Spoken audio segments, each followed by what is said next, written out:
मेरा हमेशा से पॉइंट ही ये है, सवाल ये नहीं है कि मैं सर हूं, सवाल है सर का मतलब भी तो हमें रीडिफाइन करना पड़ेगा। हमें टीचर की मीनिंग भी तो हमने क्या दिक्कत क्या है, हम आज भी बात करते हैं वो गुरु शिष्य परंपरा की, और आज बचा कुछ भी नहीं है वैसा। और मैं बोलता हूं चलो अगर मैं आपसे स्ट्रिक्ट हो गया तो आप मेरे को भाव दोगे? 3 महीने बाद आप आज के बाद मुझे कभी जीवन में मुंह ना दिखाओ, और मैं रास्ते में मिल जाऊं तो बोलना देख अब उस समय तो छोड़ दिया था, तू सर था। अब नहीं, अब नहीं क्यों? क्योंकि यही तो करते हैं टीचर्स। आप बताओ कितने टीचर्स अगर हमें रास्ते में मिल जाएंगे तो हम रुककर गाड़ी रोककर पैर छुएंगे, गले मिलेंगे? किसी से भी नहीं मिलेंगे, बहुत कम होंगे, मतलब 1-2 होंगे।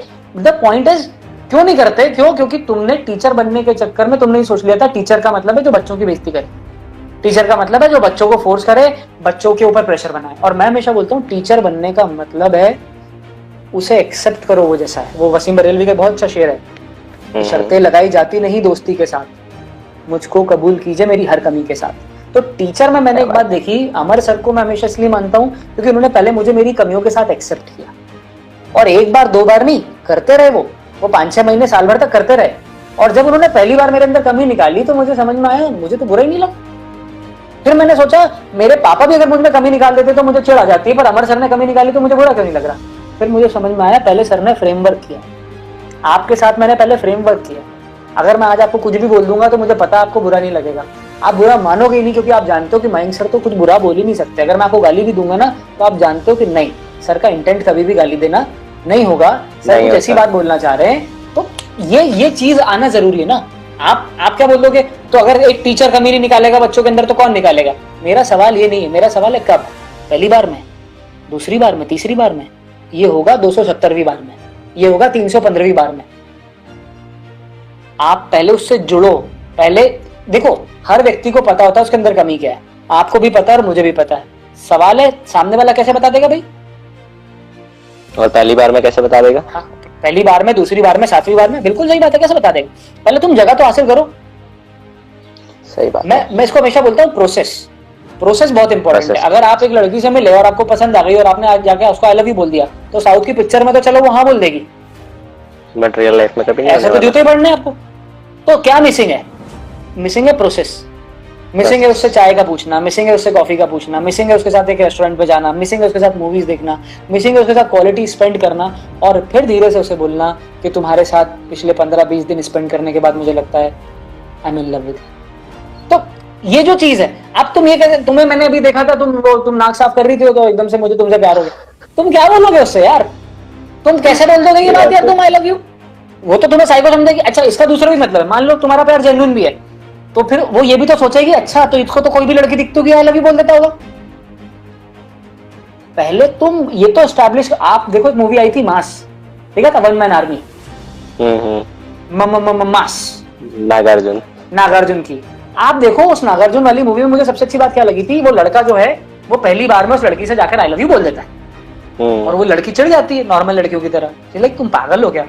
फिर वो उसको चैलेंज देता है, बोलता है तुम एक दिन पूरा मेरे साथ स्पेंड करो और अगर तुम्हें शाम तक मुझसे प्यार ना हो जाए तो तुम जो बोलो मैं तुम्हें छोड़ दूंगा। आप फिर वो उसको पिक्चर दिखाने के लिए और वो बस में भी साथ जाते हैं। फिर अल्टीमेटली वो अनाथ आश्रम में जाते हैं, अनाथ आश्रम में जाकर वो पोहा खिलाता है और दुनिया भर का खाना खिलाता है। फिर वो लड़के बताते हैं क्या है, कनेक्ट बिल्ड हो रहा है, क्या हो रहा है, साथ में मोमेंट्स जी रहे हो आप, क्या हो रहा है। आप ये देखो, समझो, जब आपने ये बोला आई लव यू तो तुम तो सड़क साहब लग रहे थे, तुम तो गुंडे लग रहे थे, बदमाश लग रहे थे। पर जब तुमने अपना एक दूसरा रूप दिखाया, जब तुमने अपना एक केयरिंग वाला रूप दिखाया, जब तुमने ये दिखाया कि कि मैं अनाथ आश्रम भी जाता हूँ, मैं गरीब बच्चों की, अनाथ बच्चों की, अंधे गूंगे बहरे लंगड़े बच्चों की देखभाल करता हूँ, तो तुमने ये बताया कि तुम केयरिंग हो। जब तुम बस में साथ गए, जब वो तुम्हारे लिए पिट गया तो तुमने ये बताया कि तुम कितने सेल्फलेस हो। तो जब तक ये 4-5 चीजें आप किसी को नहीं बताओगे तब तक तुम कैसे उम्मीद करोगे सामने वाला तुम्हें पसंद कर लेगा? इसलिए कई बार होता है मुझे कोई लाइव सेशन में ना, कई बार मेरा 2 मिनट 3 मिनट की क्लिप सुनकर कोई मेरे से बोलता है I don't agree with you. मैंने होने की जरूरत भी नहीं है और तुमको मैं कर भी नहीं रहा हूं। अगर तुम्हें लगता है मेरी बात में दम है या तुम्हें लगता है मैं पागल हूं तो सबसे पहले जाओ यूट्यूब पर सर्च करो द मयंक गुप्ता।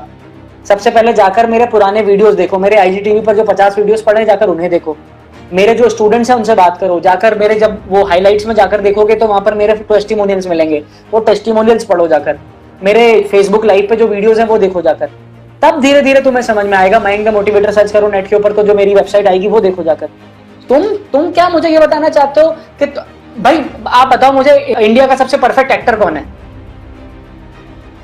परफेक्ट आमिर खान है ना।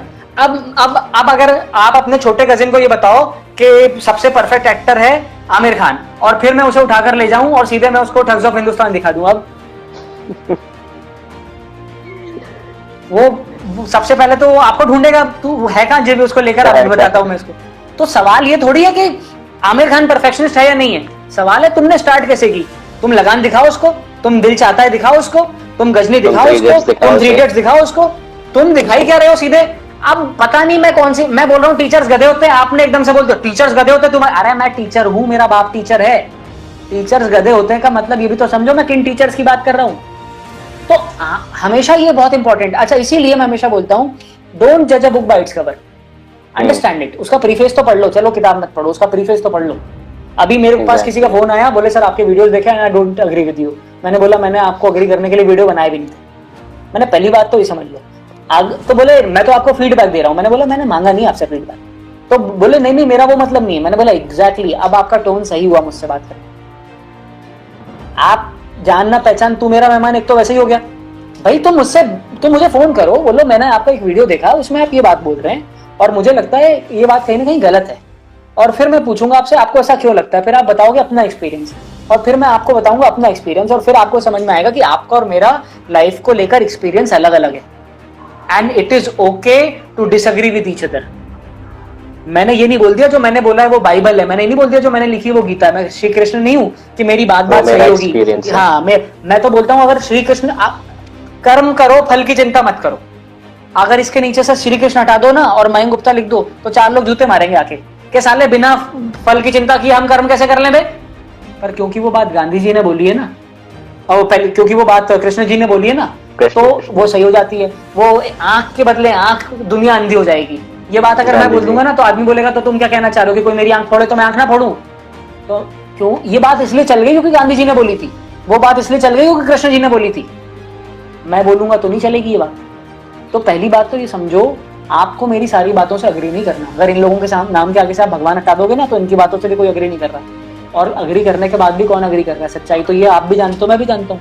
हमें बस इस बात को समझना है कि यार हमें कनेक्ट बिल्ड करना, और तगड़ा वाला कनेक्ट बिल्ड करना। एक टीचर अगर एक तगड़ा वाला कनेक्ट बिल्ड नहीं कर पा रहा ना तो कोई मतलब नहीं है।